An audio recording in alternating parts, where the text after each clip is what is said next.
Greetings, everyone. What's up? What's up? Thank you so much for being with us today. We, as the All African People's Revolutionary Party and the All African Women's Revolutionary Union, welcome you to another edition of Our Ancestors' Voices. We are very, very happy that you are here with us today. We are thrilled and grateful that you are here with us today. We do this weekly seminar, and it's on behalf of the All African People's Revolutionary Party and the All African Women's Revolutionary Union. We always start by acknowledging our African ancestors, and we like to acknowledge our comrades of the Western Hemisphere, our indigenous comrades of the Western Hemisphere. And so we just want to acknowledge the work that our comrades have been doing, our indigenous comrades have been doing. We thank you for working with us and for continued struggle of getting your land back. We are with you. We see you. We have not forgotten about you. And we are doing everything in our power to continue that fight with you. And we just thank you so much for being with us here today. We are going to start off with our introductions and jump right into our topic of what is patriarchy and who is impacted. Next slide, please. Thank you. So this broadcast is actually called Our Ancestors' Voices, and it is sponsored by the All African People's Revolutionary Party and the All African Women's Revolutionary Union. The All African People's Revolutionary Party is short for the AAPRP. So the AAPRP is a revolutionary, independent, mass, Pan-African political party that is based out of Africa. We are so proud of that. And we are here to tell you that the reason we are based out of Africa is because we understand that the issues that African people are facing everywhere did not start in the US. They did not start in Mississippi. They did not start in Miami. They didn't start in North Carolina. They didn't start in Brooklyn.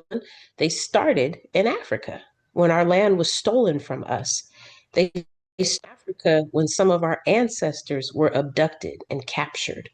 That is where the issues begin. And so we, as a mass independent organization, have established chapters throughout the continent of Africa so that we can do that work to push back and to regain control of our resources.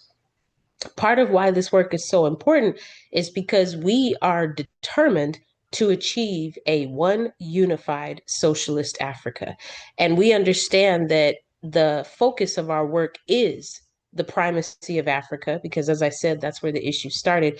But we also understand that we're not going to be able to maintain control and help to build up the fact that we are not in control, to regain control of resources, to be able to determine and disseminate how those resources are created, developed, exploited, sent, profited for, whatever that looks like.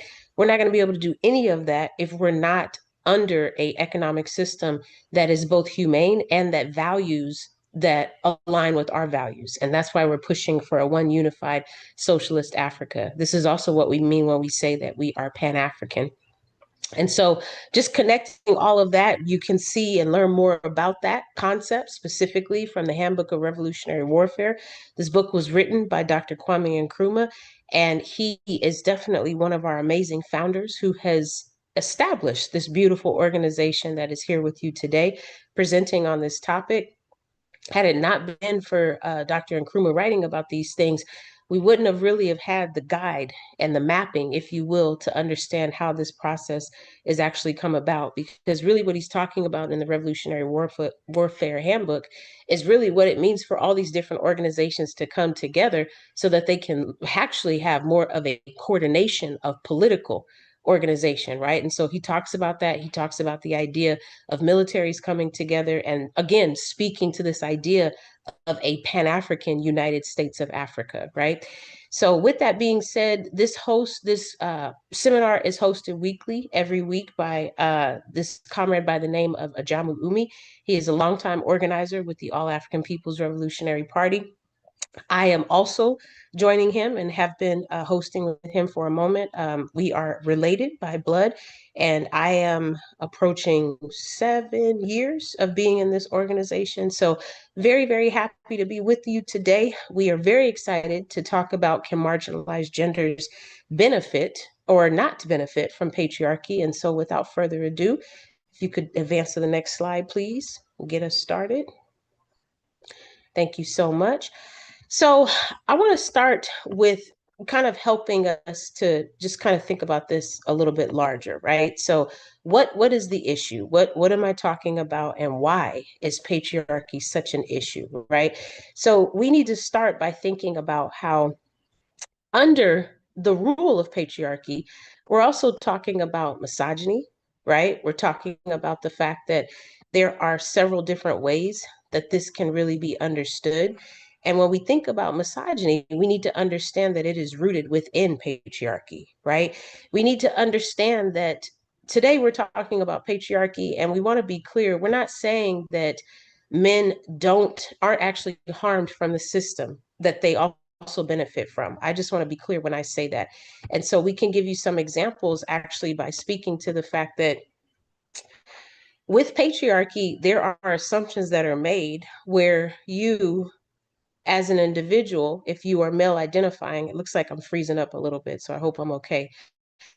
You, as an individual, if you are male identifying, you have responsibilities to provide for your family, right? That's the system that we live in. That's how we are propagandized. That's how we are cultivated. That's what we understand. So when you lose your job, then it becomes that you are not doing what you should have done. You should have done better. You should have planned better. There's all this pressure that comes against you. If you're not able to provide for your family, you have failed somehow in this system. You let your family down. You didn't prioritize yourself enough. You should have done better. And I'm speaking to this larger issue where there's so much toxicity that is rooted within misogyny and being a male and benefiting from patriarchy, that we don't focus enough on how harmful this system is actually for male identifying people. And it is harmful for non-males. I will get into that in just a moment. But I want to just kind of mention that because I think it's important even for male identifying people who benefit so much and fail to realize how much they benefit. I want you to even think about the words that I'm saying right now. When you lose your job, no one has to care about your mental health, because I think that, I guess, people who focus on mental health are too feminine. I guess, I don't know. Like, we all need to focus on our mental health. We live in a terrible society where people are constantly subjecting us and constantly not being not being honorable, they're not being consistent, they're not being trustworthy, they're not dependable. I mean, there are several reasons to feel like you are at a loss and that you are in need of guidance or compassion or companionship, whatever that looks like. But we don't focus on those kind of things because I think for most people, they think that if you are male identifying, you're supposed to have your ish together. You're not supposed to need for any of these human connections that make you a human, by the way. Okay. You're not supposed to need for any of those things. And if you do need for them, then it means that you are weak, you are incompetent, you are incapable. And not only is that simply not true from several research studies that have proven against that, but more importantly, that's not the human experience. At our core, all of us need to be connected to some other human being. That's a biological need that we all have. That's why when you give birth to your child and your child comes out and your child is fussy and upset, this is why researchers have suggested that you apply skin to skin. The parents in the room know what I'm talking about, where you can literally take the child's clothes off their back, you take your clothes off your back, and you just lay that baby on your chest. And watch how soothing it is for that baby. Watch how they calm down instantly. Watch how they are not upset anymore because they can hear your heartbeat. If you gave birth to the child, they know your heartbeat very well because they heard it for 9 months. They can smell you. They know what you smell like. So like I don't want to hear this, it's not manly to have needs and to feel wanted or valued or to connect with society. That's absolutely absurd. But that is the propaganda under misogyny, under patriarchy, where you have more value because you are a male identifying person. And so, because of that, you don't need those things. And if you do need those things, something must be wrong with you. And that's problematic, you all. That's problematic. And we need to call it, we need to name it, and we need to say that that does not make any sense. And that's a terrible thing to even execute or to promote. That's unacceptable.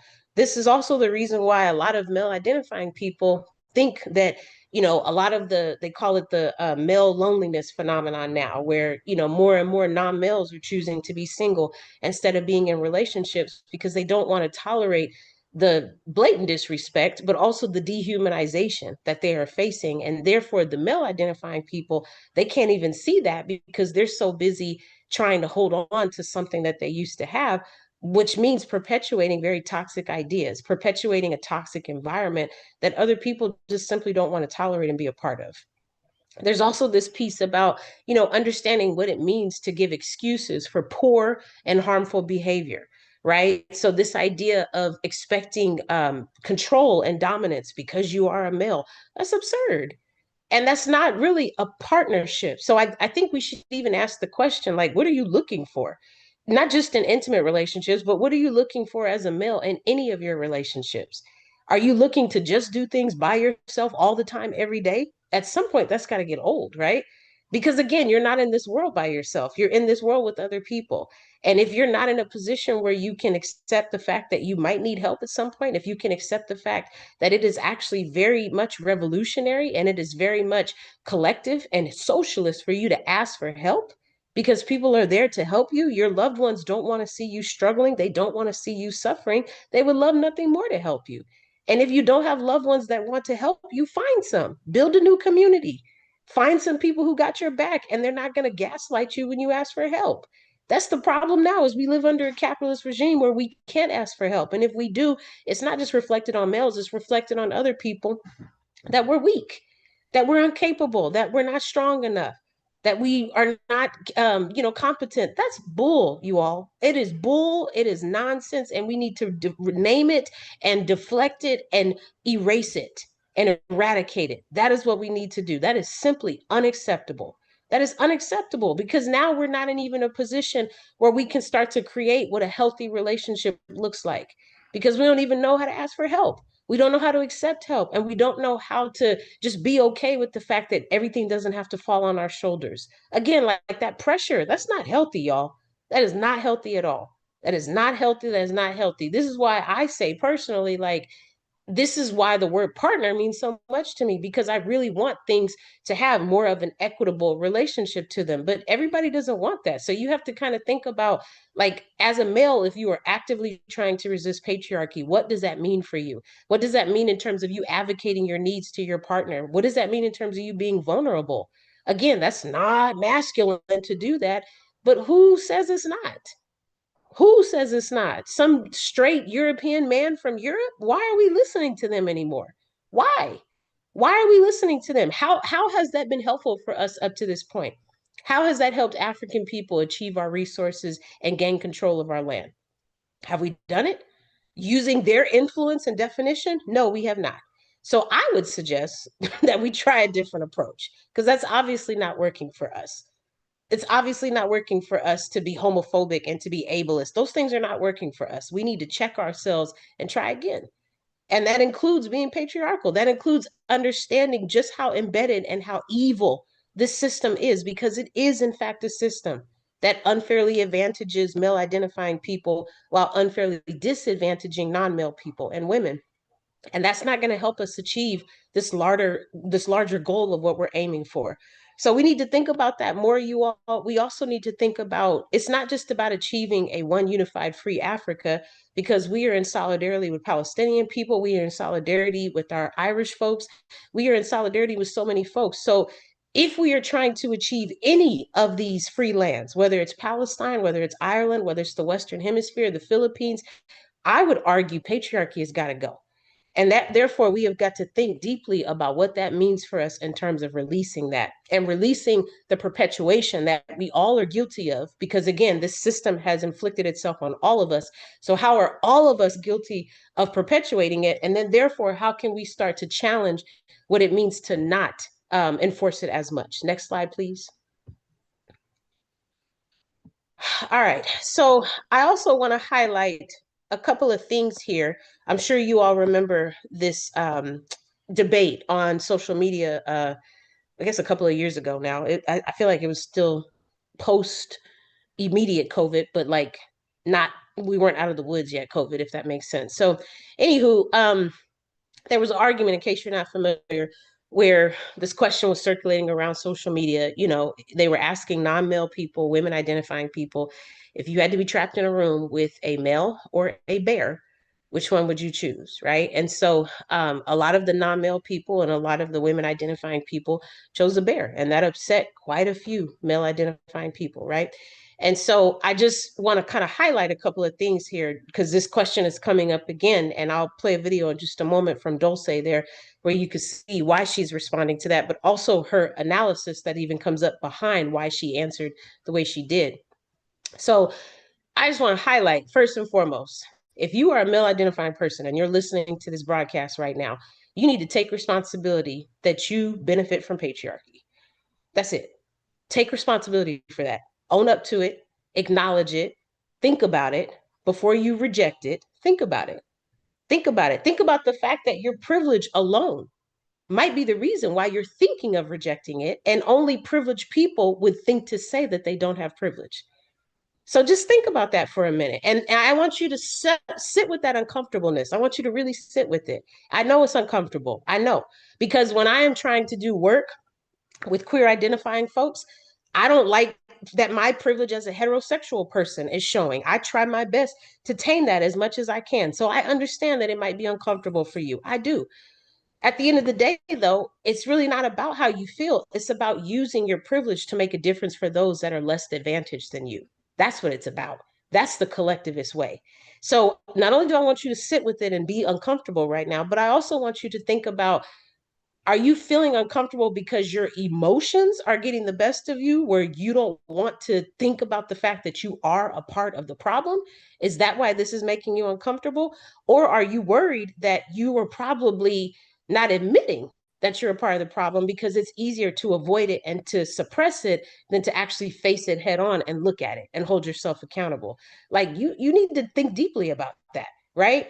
I think that personally, like, if we were to ask, white supremacists, why do you think you're racist? And they would say, I'm not racist. I have children that date African men. Like, I'm not racist, like, because they all say that, right? Just like males say they don't benefit from patriarchy, right? African men, I don't benefit from that's a white man's thing. Okay, all right. And then you have straight people that say that they're not homophobic, right? Because their best friend is trans, right? Okay. So I would argue people say that when they are in fact a part of the problem because they don't want to admit that they are a part of the problem, or maybe they feel guilty that they're adding to the problem. And instead of them just not doing that anymore, I think it's easier for them to, like, just think about, that's not me. I would never do that because I have a trans friend. So how could I be homophobic, right? Well, you could still very much be homophobic, and you could be homophobic towards your trans friend. And if you're not even acknowledging it, then you're part of the problem, literally a part of the problem, harming your trans friend, literally in that moment, right? So there's that. And then also, this is why I said earlier, can we separate the emotion? Because if your emotions are blocking you from taking responsibility for the fact that you are a part of the problem, then you're not going to hear anything I'm saying right now, because you just can't accept that you're a part of the problem, because it just makes you so upset that I've offended you. But separate the emotion from the logic.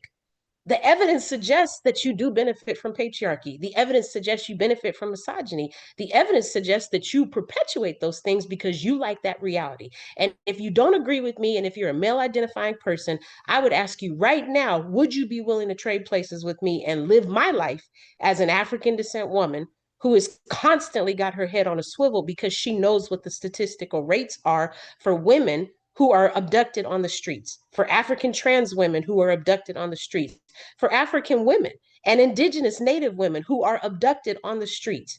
The fact that I don't even know if I can live through giving birth to my child because I might die. Would you trade places with me right now, knowing the things that I've just said? And that's just barely scratching the surface. Not to mention the fact that I don't get paid the wage that I deserve to make because I'm not a male. Would you trade places with me right now? I really want you to think about that question. And I can tell you, you're going to say no. Of course, you're going to say no. Don't pretend like you would say yes. You're going to say no. Why would you say no? Because you know that your life is better than my life. And you know that you don't want any part of what I'm dealing with, because you know that my life is not as sophisticated, I'll say that, as your life. Even though you don't want to admit you have privilege, you just admitted it. You just admitted it. You understand? So we got to get past that, you all. We have to get past that. And this is why I'm saying you have to look at it and just be uncomfortable because it is what it is. Okay. It is what it is. That's what it is. Okay. We also need to think about who is perpetuating patriarchy. Because again, I said that it can be harmful to male identifying people. So I'm not here to point fingers. I'm here to name evidence and to state the truth. Okay. So this also means that colonized people can perpetuate patriarchy. Patriarchy is very active in the indigenous community with the machismo, is very active in the African community with like different practices and cultural spiritual religions that we've embedded. I would argue many if not all religions are rooted in some form of patriarchy or another. That's partly why I haven't been able to really convert, because I don't agree with any of them, because they all have some type of phenomenon where males are more valuable and powerful than non-males, and I simply don't agree with that. I do not agree with that. Right? We could even think about, like there's a cultural practice that my cousin does at the beginning of the year. She wants to bless her house.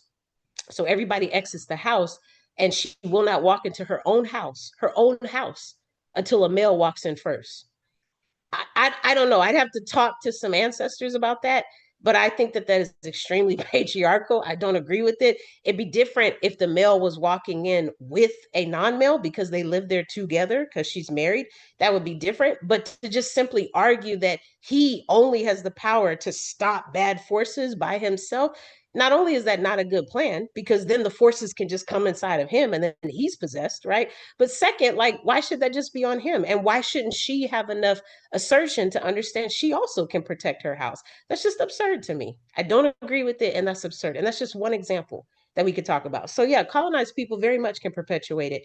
I would also argue, some folks, depending on their upbringing and their raisings, definitely has a lot to do more with that. When people leave relationships and people will say, well, you should have done more as the woman, you should have cooked more meals, you should have ironed his clothes. That's patriarchal, you all. That's patriarchal. People don't even iron clothes anymore. You have the little liquid that you can spray on your clothes to get the starch out. So I don't want to hear that. It's patriarchal. We need to stop that behavior. We need to stop it. It's unacceptable. We need to stop it. It's harmful. Okay. I would say other populations too.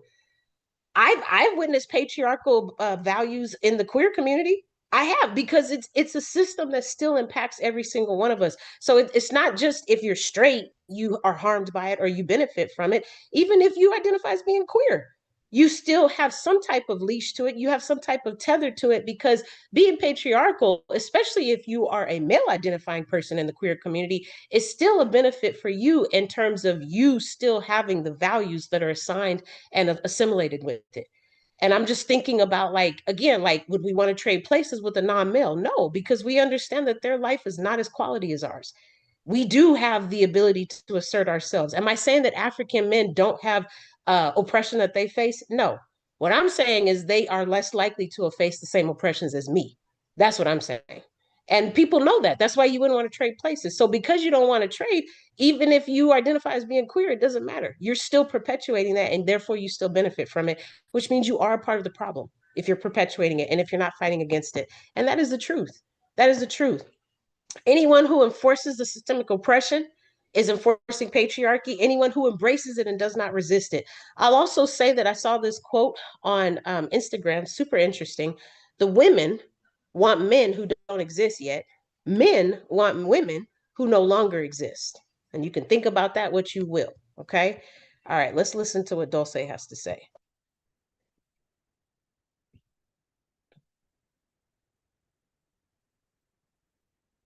Okay, no worries. No worries. She pretty much said everything that I just said. So she just went on to say not only would she choose to be in the room with the bear, but she also gave an explanation and said, as a non-male, we are taught in this society that we need to learn how to defend ourselves. So we take self-defense classes. We read up on books about, techniques about, protecting ourselves. We buy pepper spray. We buy these things so that we can, know how to use them in the event that we get attacked. And then she said, and then when we get attacked, you don't believe us. And she's absolutely right. So it's just very interesting to me that, again, society is profiting, because that's the capitalism, it's profiting off of our fear, our harm, and our ability to try to protect ourselves, because all that stuff costs money. So I want you to notice that. And then when we do invest in all that stuff, and then this thing happens to us where we are disrespected, our boundaries are disrespected, people don't value us, and they think they can just do whatever they want because they're men and they're not used to being told no and respecting that and leaving it alone, because some men don't know how to deal with rejection. I'm just being honest. You need to accept it. And this is why you need to work on healing yourself, because some of you think that women walking around are dolls and trophies that you can just ascertain for your pleasure. That is unacceptable. And you are a part of the problem. That is unacceptable. So then when she does reject you, you get offended because you're all up in your feelings, because that's the emotion, and you don't know how to just healthily walk away from that situation. So don't say is absolutely correct in saying that. I couldn't agree more with that. Next slide, please. All right.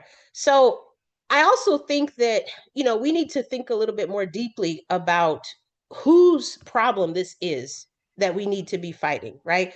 Whose problem is this that needs to be fighting this, right? So is this just on non-male people? Is this just an issue for male identifying people? Like, that's a question that you all need to ask yourselves, right?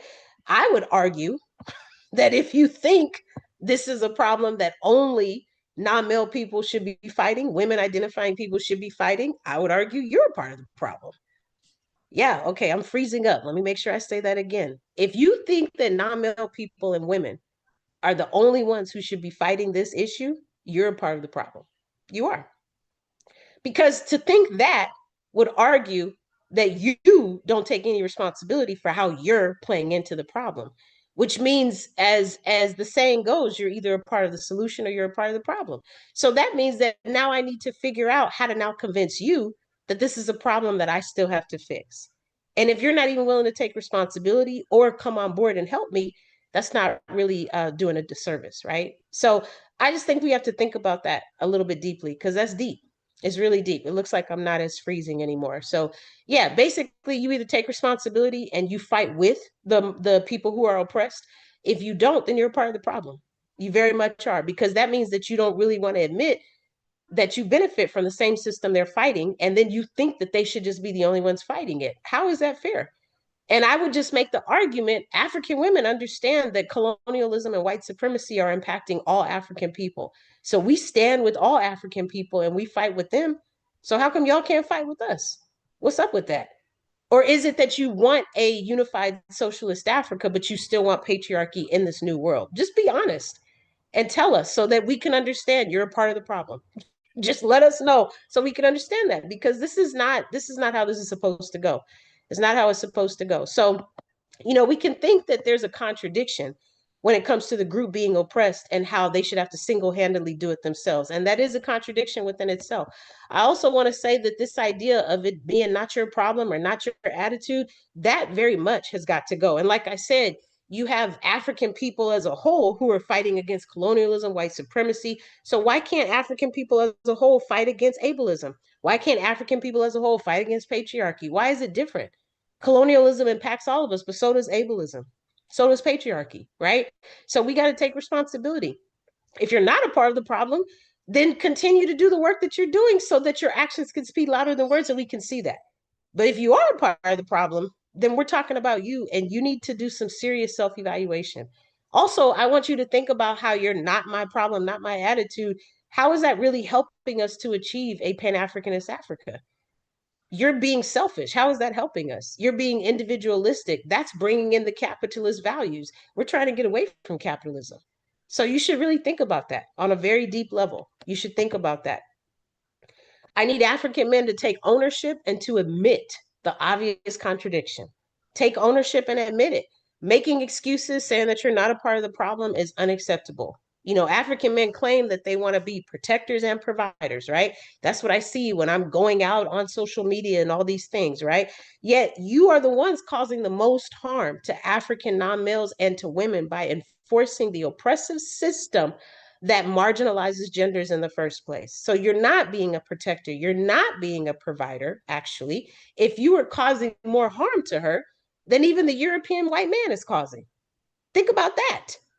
She's supposed to feel safe and valued and respected with you, and you are oppressing her every single moment that she is in the space with you. How is that supposed to be freeing? How is that supposed to be peaceful? How is that supposed to achieve this unified socialist system that we are working so hard to get? We should think about that. Let go of your ego. Let go of your ego. It has no place here. Let go of it. This is nothing but a learning opportunity for you, especially if you're just now learning that you're a part of the problem, then you have much to learn. So sit down and let go of your ego. I would argue that even as a culture, we need to really think about what does it mean to define masculinity and femininity, because I don't think we have the correct definitions. I think we should leave that up to the people to decide what those words mean. But I think we should be very careful when we are enforcing those definitions for ourselves. Because when we see male identifying people who are acting feminine and we shame them for that, that is a problem. And we need to take responsibility for that. If we see non-male people acting masculine, I would say that's also a problem. If we're shaming them, I'm saying them acting masculine is not a problem. But if we're shaming them for that because we don't think they're being feminine enough, well, who are we to say that? Again, where did that definition come from? If it came from Eurocentric values, I don't want to hear it, and we should not be perpetuating it. And I'm pretty sure that's where it came from. So we got to think about that, you all. Think about how harmful that is to us. Think about what that looks like, especially if those definitions are being defined under white supremacy. That's problematic. What would a healthy definition be? What would that even look like? Again, we talked about this idea of what that looks like. And then last but not least, before I turn it over to Baba Ajamu, think about the impact this is having on our children. What kind of world do we want them to live in? What kind of ideas and environments do we want them to have? Do we want them to continue with what they're seeing now, where male identifying people are accusing non males of increasing the unalive rates for males? That's unacceptable, you all. We have got to take responsibility for that. Males have got to take responsibility for that. Patriarchy is to blame for that, not non male people. How would we cause you to unalive yourself? That doesn't even make any sense, you all. You have got to take responsibility. I have to tell you, as a single woman, that is not attractive to me. That is so not attractive to me that you don't even know how to take any responsibility. I can't use that in my business, as my grandfather would say. I cannot use that in my business. So we need to do better. Like these green flag foundations, taking responsibility, resisting patriarchy because you know you benefit from it, but you're trying to push against it, using your privilege to do something about it. That is what is going to achieve a one unified socialist Africa. If you're not ready to join an organization, you can at least do those things that we just laid out. If you are ready to join an organization, do those things in the organization. Don't become liberal and don't say anything when you see the same behaviors in the organization that you see under white supremacy and colonialism. That means it still needs to be addressed.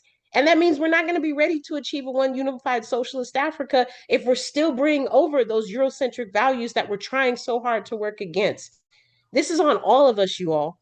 It is on all of us. It's not on non males. It's not on women. It is on all of us. And if we all don't fight back, we are all in for some serious problems up ahead.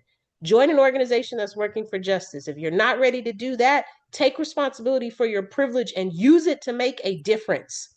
Lives are counting on it, literally.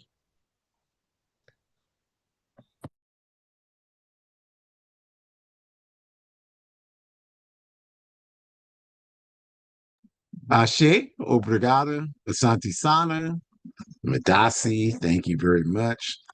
Let's go to the next slide and just keep it going. And I think it's important to restate and to re-emphasize that this discussion we're presenting today is within one context. It's the context of the collective forward liberation and progress of African people. It's not that, so if you're looking at this from an individualistic perspective of how you see the world individually, you're not going to get it. And that's probably, if you don't get it, that's probably why you don't get it, because you're looking at it from an individualistic perspective. We're talking about it from a scientific perspective of understanding African history and understanding where we are today and what we need to move forward. So that's how we're coming at this. And so we challenge you. We challenge everybody. If you don't agree, to get with us. Let's have this struggle. We're prepared for it. We don't have any problem. We run to the struggle. It's the old African proverb. If you see me fighting a bear, help the bear. Throw honey on me. If you see me fighting a bear, help the bear. Pour honey on me. We don't want the easy way out. We know that the only way we can progress with combating backward ideas and practices is through intense ideological struggle, principled ideological struggle. And the problem we have now as a people is we're not willing to engage in honest struggle. We just want to go to social media and talk about people, that we're not going to solve a single problem with that cowardly approach. So let's break some of this stuff down, because there's several erroneous misconceptions on this question of patriarchy as it relates to Africa and African men. First, we have to understand that this question of patriarchy is an intrinsic part of the class struggle. And too many of us Africans, particularly African men, our analysis is 100% devoid of class struggle. What do we mean by class struggle? What we mean is that all of us are defined, wherever we live on the planet Earth, by our relationship to the means of production. What that means is, what is your relationship to the apparatus that produces, that dominates the economy where you live? What is your relationship to that structure? That defines your class. That's what defines it. And the other thing that defines it is, what are your interests in relationship to that means of production? What are your interests? How do you carry out your interests? How do you carry out your existence as it relates to that means of production? So, in other words, this is a capitalist world, dominated world that we live in. It's dominated by profit over people. Production is profit motivated. Production is not motivated by producing resources so that people can improve their lives. Progress is determined by how much money can be made by our labor. Our labor is defined, the value of our labor in a dominantly capitalist world is defined by how much profits our labor produces, not how many resources our labor produces to improve people's lives, independent of profit. So this is the problem that we have. We don't understand class. We don't understand class because there are many contradictions in this world today, but the primary contradiction is the people who own and control the wealth and against those of us who work for them. That's the primary contradiction in the world. And you can't deny that, because what's happened over the last couple of decades is you've had a sprinkling of African people who have jumped into that ruling class element. You have a sprinkle of African people who have become spokespersons for the ruling class. So what they exist to do, their interests as they see them, is advancing the interests of the capitalist system, regardless of what those interests do to the masses of African people. That's a class decision. And we don't understand that. We think that people like Barack Obama, Michelle Obama, we think that they're in unity with us as working people. That's what a lot of us believe. We think that Akite Daganti in Nigeria is in league with us. So because he's a billionaire, and all of the other billionaires that are in Africa, we think that we relate to them. Because Obama was president of the biggest capitalist empire in human history, we relate to that because he looks like us. And we don't have a class analysis. We don't understand that there's nothing about the capitalist system that has the same interests that we do. This is a system that was built on the backs of our people and is maintained by continuing to exploit our people. And we're so confused that we think just because the capitalist system recruits someone that looks like us to speak on behalf of its interests, that now all of a sudden that we can somehow integrate collectively into the capitalist system. And if we're not able to do that, that's because we didn't try hard enough. These are class contradictions, you all. So it's important to understand that patriarchy is a part of the class struggle. And if you understand that, then you realize that patriarchy did not come into Africa through colonialism. It was there long before colonialism. And the best resource I can recommend to you to get an understanding of that comes from Ancestor in Strategies and Tactics of the African Revolution.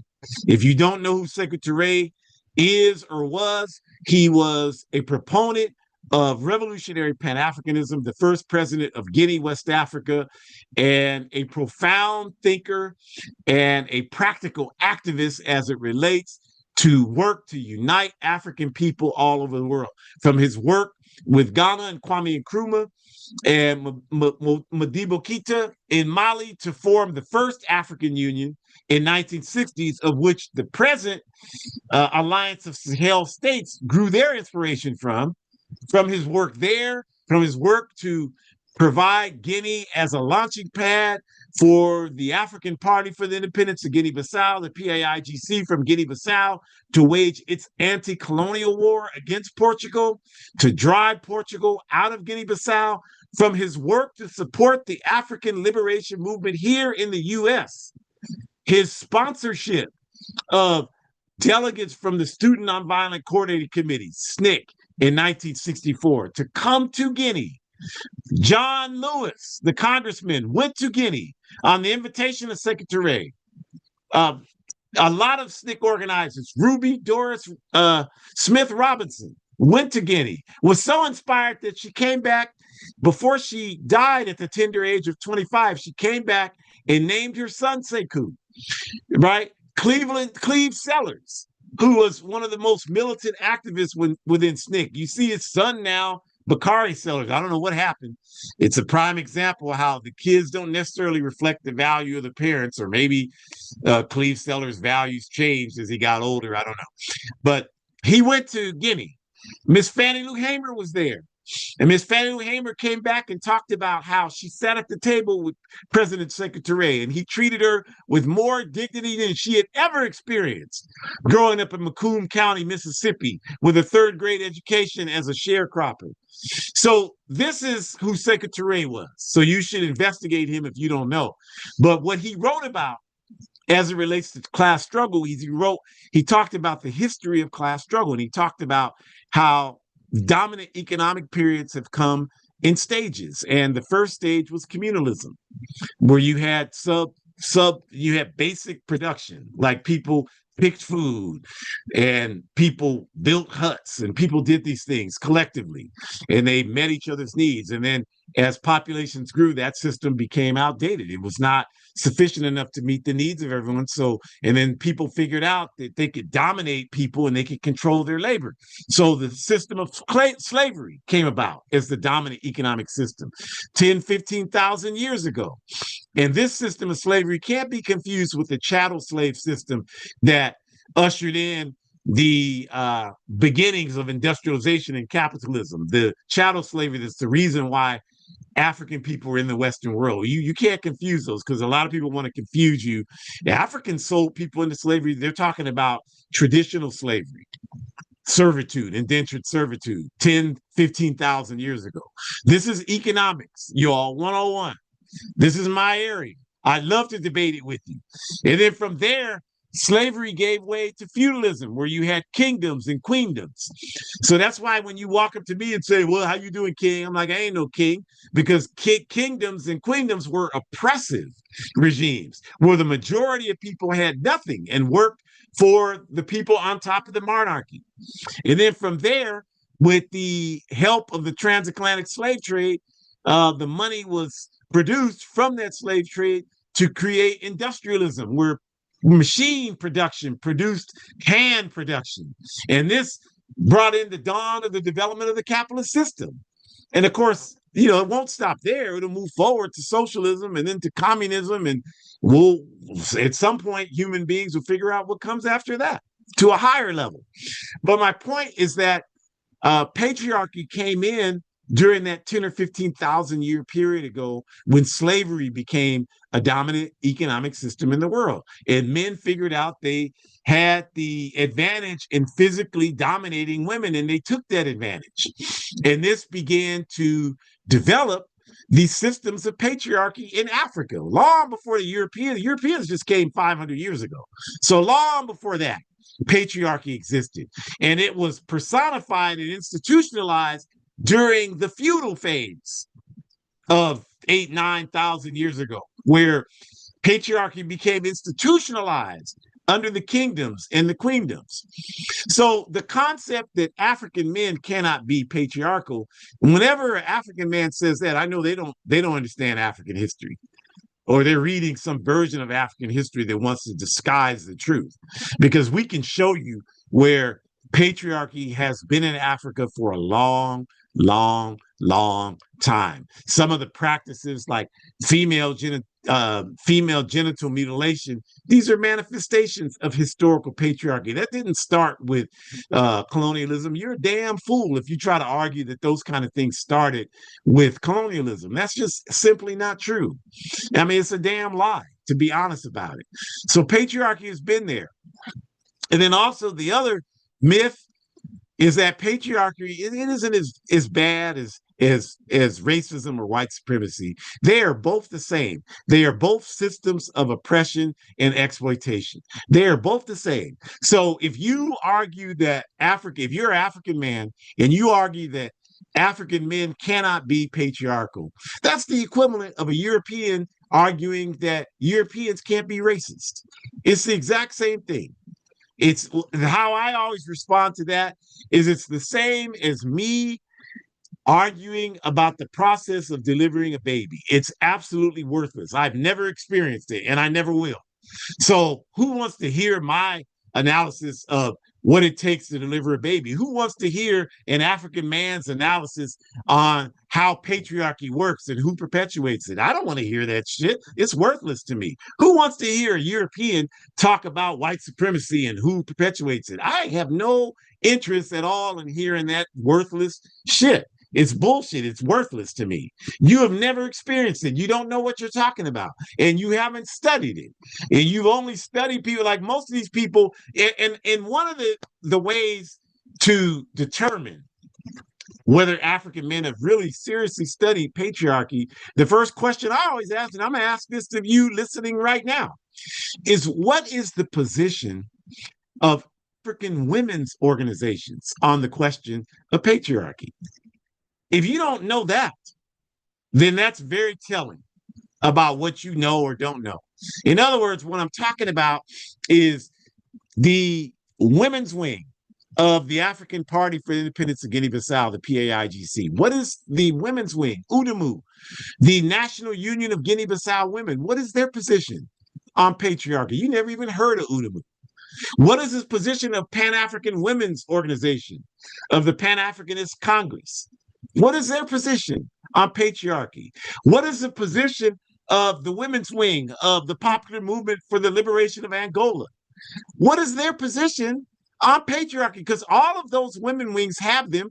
What is the position of the All African Women's Revolutionary Union, the AWRU, in the All African People's Revolutionary Party? If you don't know that, then you don't shut the hell up.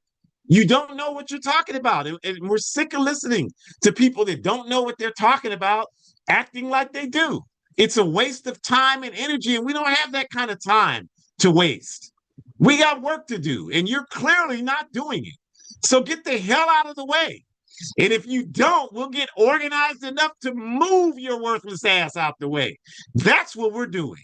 And I hope that makes you mad as hell, because these people are so stupid that they say things. I'm talking about African men right now. I'm talking to my brothers. So goddamn dumb that they say things to me, like they say it over line. They won't say it in person.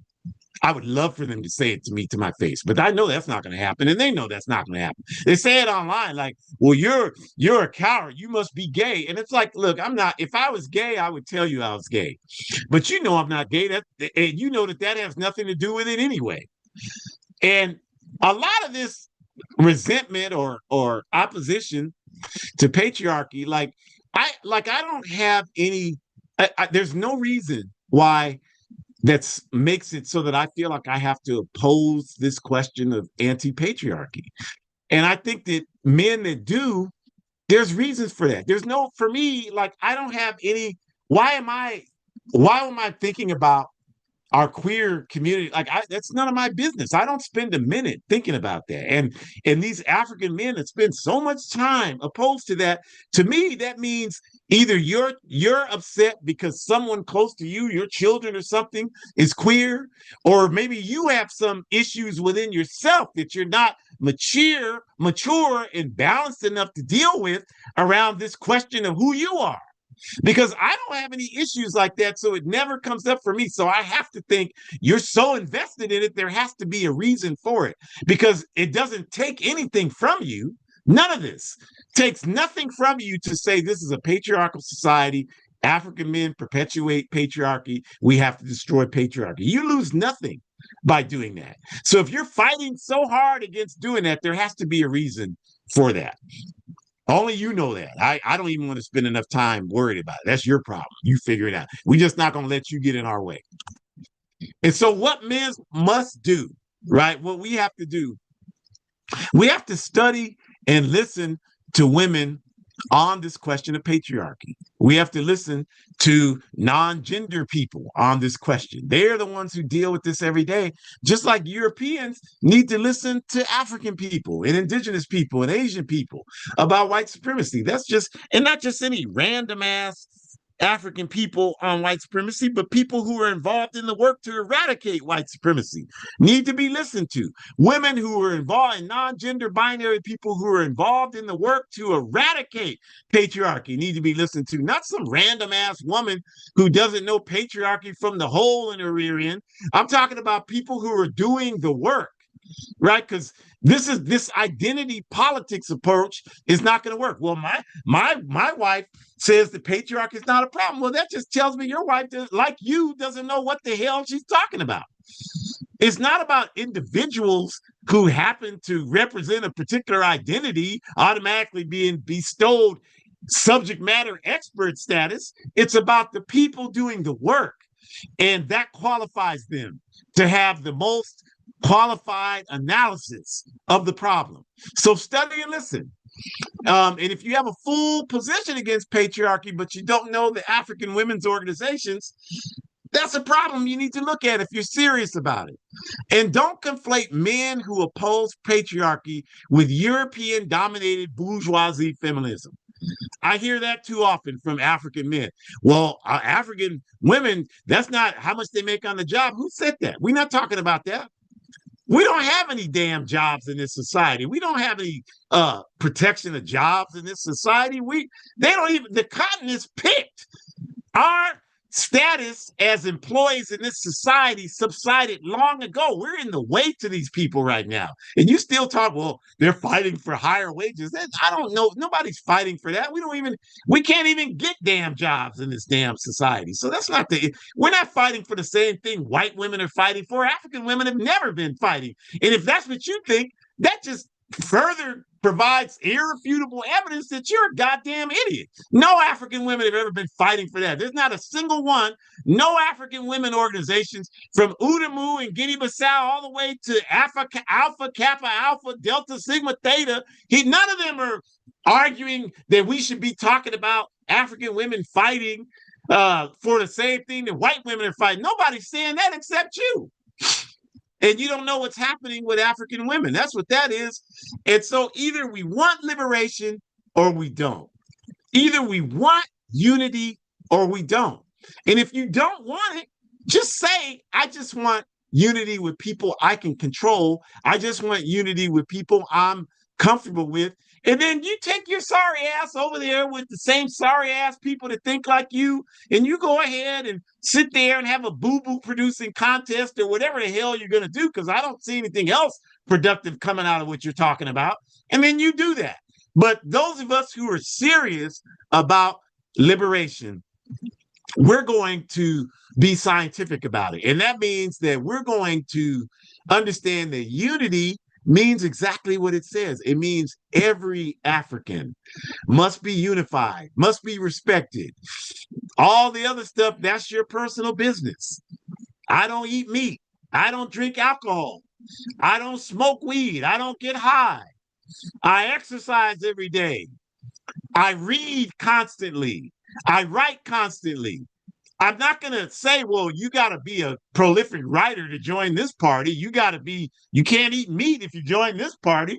You can't be someone that doesn't exercise if you don't, you can't join this party if you don't do that. That's idiocy.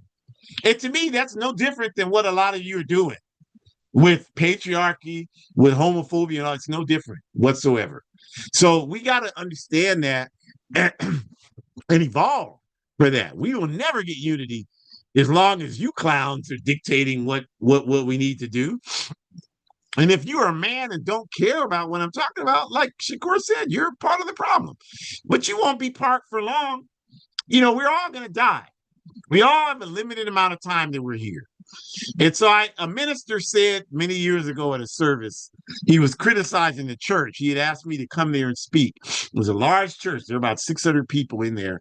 And he was telling them that the problem we have as a people, he said, it starts in this congregation. And he said, I oversaw, however you saw, he did a funeral the day before. I did a funeral the day before. And he said, and it occurred to me, we're never going to make progress until we have a lot more funerals. And the church went, oh my God, how could he say that? But as soon as he said it, as soon as the words left his mouth, I realized he was 100% correct. And I'll say that about our broader struggle. We need a lot more funerals. We do. We need a lot more y'all to go away forever. And that's how we'll make the progress that we need to make. That's how that'll happen, is when we have a whole lot more funerals. That's how that'll happen. And the good news is that is exactly what's going to happen, myself included. We will get our asses out the way, and hopefully the youth can learn from the positives that we put out there and not have to deal with the same nonsense that has been perpetuated within our people for the last 10, 15 years, 1,000 years. So we thank you for joining us. We ask you to come back next week. You know, we're getting into the end of July. This is Pan-African Women's Day. Period. So we're going to ask the question, why Pan-African's Women's Day? Why is it important? And this is for men as well as people that aren't men. You should come through, because Pan-African Women's Day is just as much your responsibility as it is anyone else's. And if you don't see it like that, this is the reason why we're in the situation we're in. It's your fault. It's your goddamn fault. So stop saying it ain't my fault. It's your goddamn fault that we're in this. If you see things in a backward vision like that, you're the reason why we have to keep struggling like this.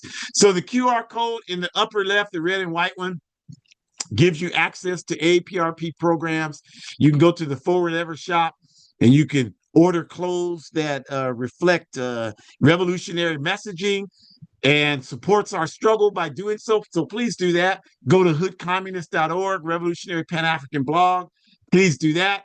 If you're in Northern California, we host community self-defense classes every Thursday night. You're welcome. You don't need to sign up. You don't need to do. People keep asking me that. I'm like, what kind of background do you all have? Like, this is political activism. Just come through. Well, how do I sign up? Like, oh my goodness. Like, get out of this corporate model of everything. We're not doing that. We're not a damn corporation. We're a revolutionary organization. So we're organizing from that standpoint. So come out every Tuesday, 6 to 8 p.m., 2775 Cottage Way, like cottage cheese, Unit 15, 2775 Cottage Way, Unit 15, here in Sacramento. Everybody's welcome. It's worth a trip. We do sparring. We do self-defense maneuvers. We give lectures. We had a training on how to stop bleeding, how to deal with wounds. We do very valuable things. For those of you who right now, your only honest self-defense program is calling 911, you're in a world of hurt. So we give you the skills to function as a community. They are disappearing our people. And you sitting around here talking about call the police, and the police will come and disappear your ass. So come out on Thursday nights, 2775 Cottage Way, Unit 15, Sacramento. Then we have Pan-African Women's Day coming up, programs coming up. August 1st in Oakland, California at Lake Merritt. We're going to have a program 3 to 5 p.m. And then the next Saturday, August 8th, I have the wrong flyer up there. Sorry about that, but it should be two different flyers. But on August 8th, we're having a program here in Sacramento from 3 to 5. It's going to be at McClatchy Park, 5th and 33rd Street. Look for the large red, black, and green flag in both instances. There's going to be edutainment. There's going to be positive inspiration. We'll have food for you. You don't want to miss it. So come out, join the APRP at APRP-INTL, become a monthly sponsor of Bikina Books.